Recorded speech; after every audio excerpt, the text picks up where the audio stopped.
Assalamualaikum warahmatullahi wabarakatuh.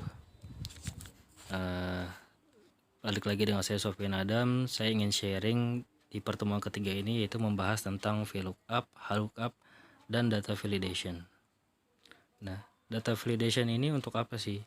Yaitu ketika kita ingin sharing kerjaan kita dengan user lain. Jadi fungsi dari data validation ini adalah agar data yang diinput itu konsisten dan akurat, dan meminimalisir atau maupun membatasi entry ke item yang sudah ditentukan sebelumnya dari daftar yang kita buat. Contoh, kita ingin buat golongan di Google Spreadsheet. Pertama kita klik drop down. Setelah kita klik drop down, kita pilih kriterianya itu yang dari rentangnya kita blok. Setelah kita blok, kita pencet OK. Kita bisa warnain biar agar untuk memperjelas dan membedakan supaya lebih cantik di golongannya. Jadi nanti pas pilih itemnya lebih enak dan lebih fresh. Kalau udah di setting dan segala macamnya, kita bisa pilih golongannya. Kita copy dulu ke bawah. Setelah di copy, setelah copy paste, kita pilih golongannya. Ini untuk terkait data validation ya, yang jadi dimana dapat mempermudah kita dan meminimalisir data yang tidak ada di dalam tabel. Jadi misalkan data yang diinput luar dari kriteria yang kita pilih, itu data akan timbul data tidak ada gitu. Jadi data belum diinput, belum ada, belum masuk ke kriterianya. Selanjutnya kita ingin lanjut ke VLOOKUP dan HLOOKUP-nya setelah dari data validation. Nah, untuk mengambil gaji pokok ini, kalau dilihat dari tabel yang ada di sini, kita perlu menggunakan rumus VLOOKUP karena data disusun secara formatnya itu dalam bentuk vertikal atau dalam bentuk kolom. Dari kolom O sampai kolom T itu adalah bentuk data secara vertikal. Dari golongan, gaji pokok, transportasi, uang makan, bonus, dan tunjangan keluarga. Nah, kita ingin memindahkan data ini untuk ditampilkan di data yang di sebelah kiri. Ya, pertama kita menggunakan rumus VLOOKUP-nya. Nah, ini diminta adalah kunci telusurnya. Kunci telusur ini adalah yang bakal jadi acuan kita untuk ke tabel VLOOKUP yang tadi untuk mengambil gaji pokoknya. Misalkan golongan 2, gaji pokoknya berapa sih? Kalau kita lihat satu-satu bisa juga, tapi kalau kita mau pakai rumus lebih efisien tentunya. Jadi kita blok dulu data VLOOKUP-nya, kita kasih stringnya, kita kasih absolute. Nah, kita kasih dolarin, terus kita kasih indeksnya. Yang mau diambil adalah indeks kedua, yaitu setelah golongan, yaitu gaji pokok. Titik koma atau koma diperhatikan lagi. Kalau sudah kita enter, lalu dapat, dan kita bisa cross check lagi ke data VLOOKUP-nya apakah sudah benar data yang kita input secara VLOOKUP ini yang sudah kita tampilkan. Kalau sudah, kita bisa lanjut ke transportasi ya. Transportasi ini caranya juga sama, pakai rumus VLOOKUP-nya. Pertama kita VLOOKUP-nya, terus kita kunci telusur di golongan. Rentang datanya itu yang tabel VLOOKUP ini kita blok mulai dari yang golongan 1 sampai golongan 4. Titik koma, kita jangan lupa absoluting, kita kasih dolar. Indeksnya indeks ketiga, 0. Kalau sudah, kita copy paste ke bawah. Uang makan. Nah, caranya juga sama seperti transportasi dan gaji pokok untuk menampilkan data uang makan, bonus, tunjangan keluarga.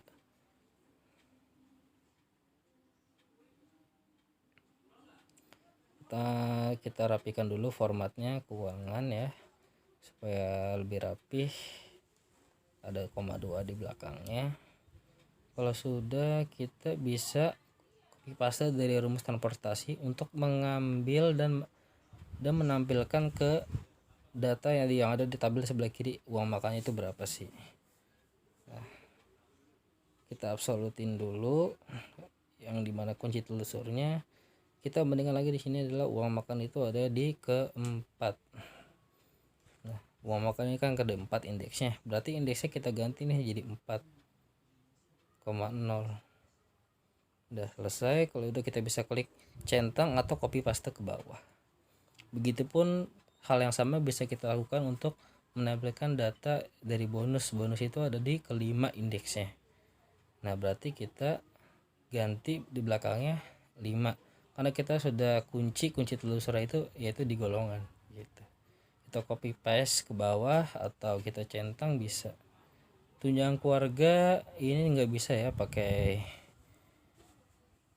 sekedar VLOOKUP, kita harus menggunakan rumus gabungan logika, pakai gabungan logika.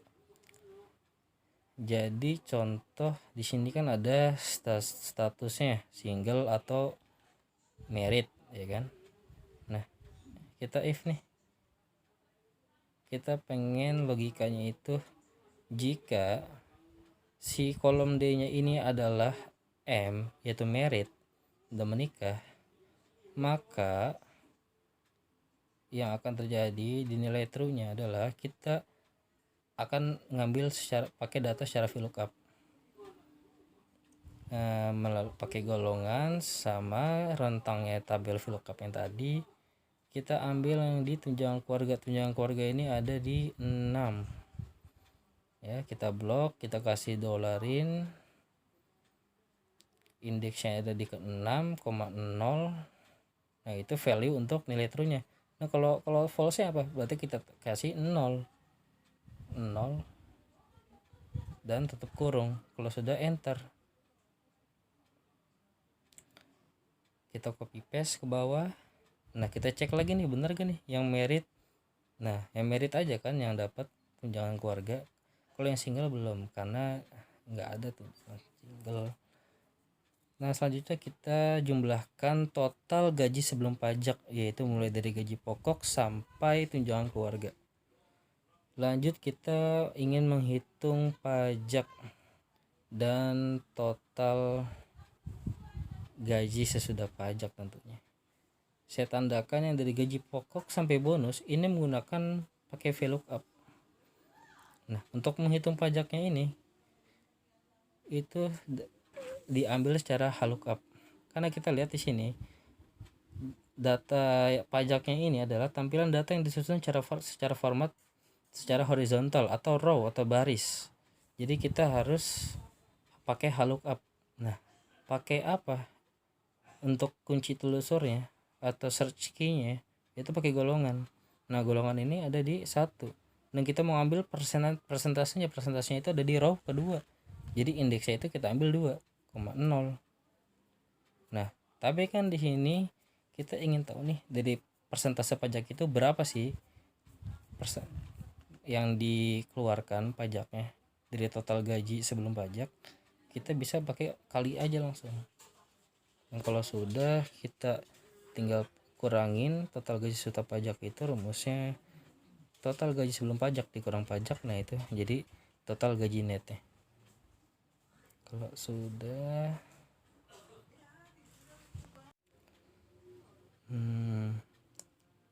nah, kita nih ingin menghitung jumlah golongan 1 itu ada berapa sih, golongan 2, golongan 3, golongan 4, berapa sih yang budget yang kita keluarin untuk gaji mereka.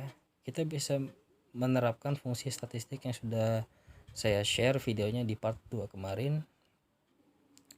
Pertama, saya ingin menghitung jumlah karyawan yang golongan 1 ada berapa, golongan 2 ada berapa, golongan ketiga ada berapa, golongan keempat ada berapa.